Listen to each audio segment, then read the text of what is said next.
Manoloana ny fahasahiranany ray aman-dreny eo amin'ny fampidirana ny zanany an-tsekoly dia nanomana tolotra ho fanampinan'ny fahefampividin'ny ray aman-dreny ny lycée privé New Speed etsy Ambotonsotry.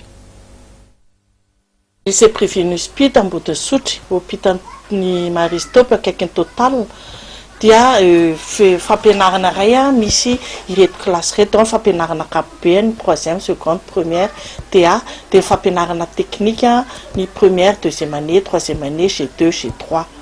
Ny lycée privé New Speed Ambotonsotry dia miezaka manakaiky ny vahoaka toy ny ary mitsinjo ny tanora eny amin'ny faritra 67 hectares sy manodidina Ampefilo, Andamamamba, Akazomanga enina dia lavitra satria fitaterana efa ara-dalàna.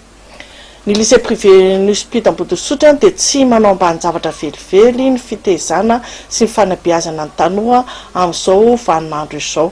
Ny fandrehendrena no laharana takiny ny mpanabe sy ny mpampianatra tao amin'ny lycée privé New Speed Ambotonsotry ary izay nazahoana vokatra tsara tamin'ity taona ity satria nahatratra 9% ny tapa ahafahan'ny ankizy BEPC ny BP baka tamin'ity taona ity ary izay nahafaly ny mpanabe rehetra.